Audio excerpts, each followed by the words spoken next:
বুঢ়ী আইৰ সাধু। সাধুৰ নাম তেজীমলা। তেজীমলাৰ মাহীয়েকে তাইক সমূলি দেখিব নোৱাৰিছিল। দেউতাক বেপাৰলৈ যোৱাৰ সুযোগ লৈ মাহীয়েকে তেজীমলাক এখন বিয়াত পিন্ধিবলৈ দিয়া কাপোৰৰ টোপোলাত নিগনি আৰু আংঠা সুমুৱাই দিলে, যাৰ ফলত কাপোৰ নষ্ট হ'ল।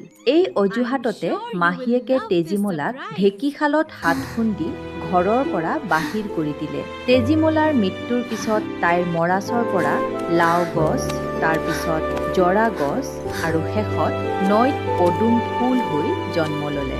প্ৰতিবাৰে তাই গীত গাই নিজৰ পৰিচয় দিলে। হাতো নেমেলিবি, ফুলো নিচিঙিবি। শেষত দেউতাকে নৈৰ ঘাটত পদুম ফুলটো দেখি সত্য উপলব্ধি কৰিলে। দেউতাকে শালিকা চৰাইৰ ৰূপত থকা তেজীমলাক পানী গামোচা পিন্ধাই মানৱ ৰূপলৈ ঘূৰাই আনিলে আৰু নিষ্ঠুৰ মাহীয়েকক ঘৰৰ পৰা খেদি দিলে। নৈতিক শিক্ষা: লোভ আৰু অহংকাৰে শেষত ক্ষতি